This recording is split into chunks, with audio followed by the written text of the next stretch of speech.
Mark, I really appreciate you carving out some time during your travels to help us understand all of the news that's coming out of Air Canada. I think you're in the midst of meetings in Montreal. That's why you've got a hotel room behind you, the life of a road warrior.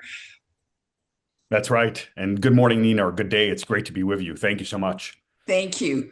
Listen, Mark, it's my understanding from everything I'm reading that, of course, Air Canada, no secret, has very ambitious plans to compete on a global scale, sort of Canada, way beyond Canada's borders.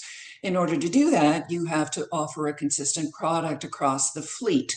And so, therefore, you're taking some aircraft, you're sort of doing a bit of a ping pong, sort of taking aircraft out of Rouge, replacing them with mainline Max 737 Max aircraft, right?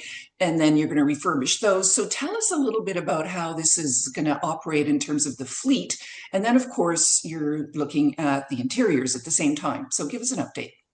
For sure. Well, I'll say at the outset, just to maybe frame it up a little bit, in addition to our incredible team, one of the key things that made us a top 10 global carrier over the last decade was the fact that we were able to provide a completely consistent product across our fleet. And so a customer always knew what to expect when they booked. Our crews were in a really good position to support, to speak with confidence when they were engaging with customers. On board, things worked. They worked well. They worked consistently. And that was something that the team put a tremendous amount of time and effort and capital, quite candidly, in over the course of the 2010s. Then, of Mark, I'm going course, to have to stop you there for 1 second, though, because there's no question that some aircraft are older than others. I mean, that's just the nature of the beast, right? So when you look at some of the aircraft flying out of the island, they're older. And so they do need some help, and that has been announced. So I don't know that we can safely say that there's always been a completely consistent product in the market.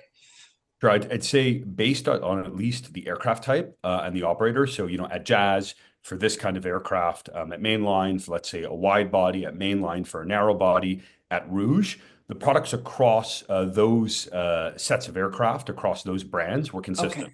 Okay. That provided, at least it was, we could clearly communicate, or people could speak with confidence. You knew what to expect. Although, of course, the product on a 777, going to Sydney is going to be distinct from the product on a Q400 out of the island. Absolutely. That's a very fair point. But within each of those brands and on each of those aircraft types, we had consistency. And then, of course, during the pandemic, we retired a large portion of the fleet. Coming out of the pandemic, there were very well documented, multiple years of delays in deliveries from Boeing and Airbus, and we took on some interim aircraft from other airlines that had their interiors, as well as, there was a lot of challenges with supply chain and being able to get new seats, entertainment systems, galleys and lavatories, et cetera, to be able to install and retrofit and upgrade the existing fleet. The reason the announcement last week so exciting is because it was really our promise to the market of being able not just to restore consistency, but also put forth a series of important upgrades to our product. So a higher baseline and something that can be consistently relied upon across the board. And then another kind of key factor there is, several times our competitors now will make announcements and then maybe several years pass before it actually gets implemented at scale. We are already well underway with our implementation plan on several of these features and will be substantially complete by the end of next year. So it's kind of like a tight 1 year time frame. And as each month passes, you'll see more and more of this out there. Fascinating.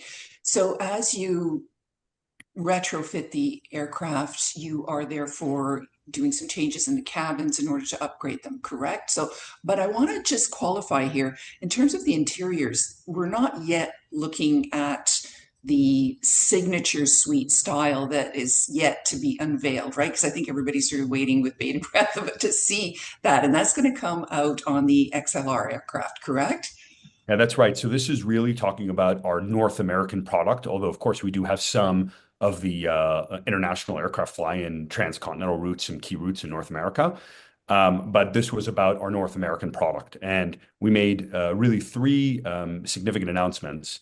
The first, as you noted, was that our 737 MAX 8s are going to go over to Rouge And it's really going to provide, first of all, a significantly upgraded experience at Rouge because these are relatively new. They're certainly modern aircraft. Number one. Number two, we're maintaining the in-seat entertainment Right. systems, actually with Which some Rouge didn't have, upgrades, just to qualify, which Rouge didn't correct? have this, which Yeah. Rouge didn't offer before. Those aircraft also have some of the latest generation of our fast free Wi-Fi experience. And in general, fresh and new cabins inside, leather seats in economy, and importantly, all seats on our Rouge fleet will recline. And we have there's certain alternative options in the marketplace which are going to tighter pitch than we're going to offer at Rouge, and thus they don't recline. So we'll have all seats in the cabin, other than the exit rows for regulatory reasons, one of the exit rows that will recline. So you can think of it as number one, an upgraded, elevated Rouge from where it is today, but also number two, a Rouge that will be consistent completely across the board, because even today we've got two different product standards that are operating on the existing Rouge fleet. So do you want to elaborate on that, Mark? For sure, yeah. So today we've got two different product standards that are operating at Rouge because we've got newer aircraft, like some of our A321s at Rouge, that have newer cabins, have, for example, in-seat power throughout the aircraft. But then we've got older aircraft, principally the A319s, that are operating with different seats and, for example, without in-seat power in the economy cabin. So even within Rouge today, we're offering two different product standards. And Okay. as over the course of the next year, we transition to the 737 MAX, there'll be a significant improvement, upgrade in terms of that experience. And also, it will be consistent across all of the aircraft. So again, our crews, our customers, the trade, as they're advising and booking their clients, they'll know exactly what it is to put a customer on Rouge, and it'll be a great Okay. experience. Makes sense. In doing the retrofit, are you taking some aircraft out of the rotation, therefore, and how does that work? Exactly. So that's the second part of this. We've got some modern new aircraft at Rouge that we're going to bring over into mainline. But of course, as part of doing that, we'll take the planes out of service for a period of a few weeks each one, and we will fully retrofit the cabin. So that means brand new overhead bins. It means upgrades to the galleys and lavatories. It also means brand new seats, new technology on board, new entertainment systems, a full refresh. I'd call it almost like a gut rehab of those aircraft. And that takes some amount of time. That will be completed substantially over the course of 2026, maybe a couple planes into the early part of 2027. And that will improve and increase the amount of Airbus aircraft that we have flying at the main line. Interesting. And that was the second part of the announcement. Right, exactly. So, just circling back to the signature suite feel, colors, look, decor, all of it. I saw images that on the XLR aircraft that will be coming out, that you will face the aisle as opposed to facing the window. And I'm just curious if you can give us a bit of an update on that. For sure. Well, I'd say stay tuned for early next year. We're going to announce the brand new product that's going to be on our XLRs, which we're very excited about. My coworker, Mark Gallardo, will talk a lot more about that alongside our exciting network plan for where we're going to deploy those aircraft. And as part of making those announcements, we'll also talk in general about the future of our long-haul international product. Right. We take the XLRs next year, but we also take brand new 787s, the Dash 10 variant. And those will come with new cabins that will become the standard going forward for our international fleet over time. So we're very excited about that, but not quite ready yet to talk about the details of that one. Yeah, I keep pushing you, but all right, I'll have to be patient. So listen, that handles the hardware, which obviously is the crux of having an airline. You need those aircraft and they need to be up to speed. In terms of competing on a global scale, you are now, very much head to head with European carriers and all international carriers. In Europe, there's a very different employment, if you will, scale that the crew adhere to and have a lot more benefits. And therefore, the software delivery is a little bit different than competing on a North American scale where you're competing with US carriers, which I don't believe are up to par to our product here in Canada. But in Europe, it's a different ballgame. How are you going to up level the onboard delivery? Sure. Well, I'd say, first of all, I think one of the things about Air Canada that's relatively unique is we're big enough that we have a global network and a whole lot of utility, but we're also not a behemoth the way that the four large US carriers are or the European airline groups. And, there's three principal groups of airlines in Europe. And so we can provide a level of consistency that none of them can provide just by nature of our size. So we're big enough that we matter, that we can get customers anywhere they need to go across six continents, but we're also small enough or manageable enough in size that we can create a higher level of consistency. Within each of the European groups, there's different products, different branding, different service standards based on where the hub is. Right. And of course, in the US, I'll leave your comment standing, to your perspective there, one. So that's one element of it. Another element, look, from a service perspective, something that we're fully focused on is making sure that our coworkers in the airport, in the contact centers, on board the aircraft, all of our customer-facing coworkers have the right tools that they need, the right support that they need to deliver great service and do their jobs well. So that includes a deployment of a lot of new technology, which will come out over the course of the next year.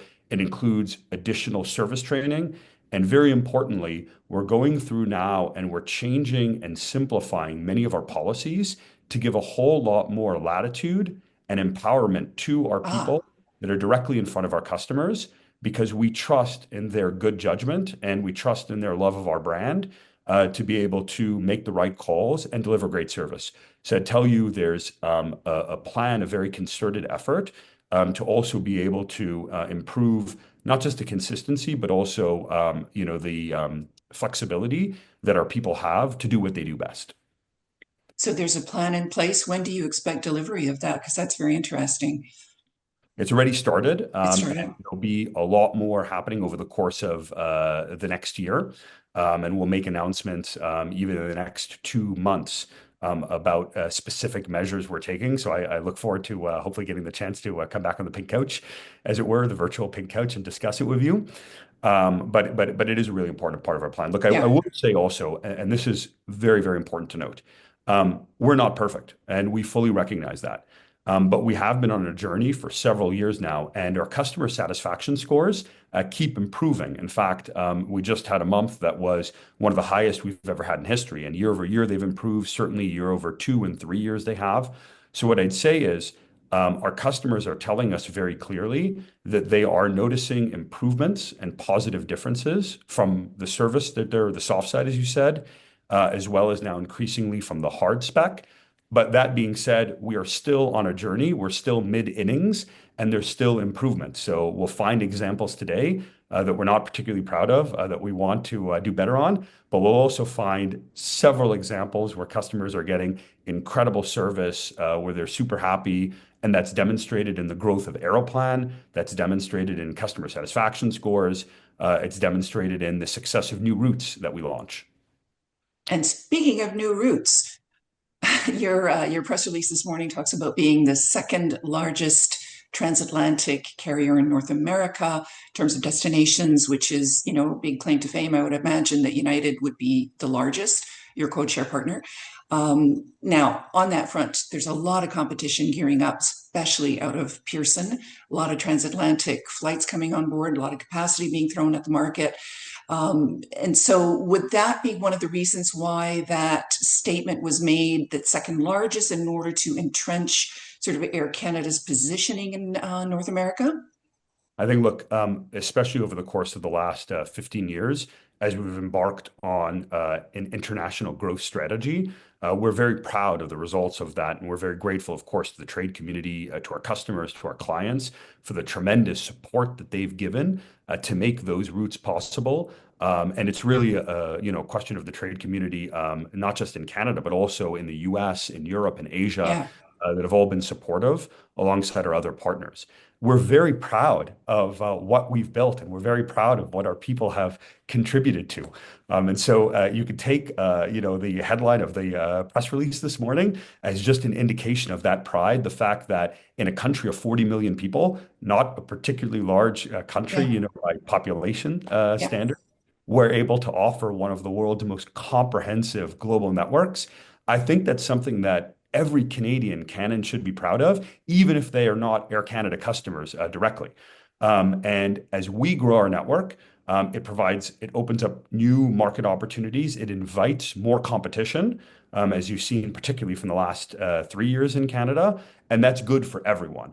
Yeah. So that was meant certainly and solely just to show our pride in being able to offer the market a comprehensive set of destinations.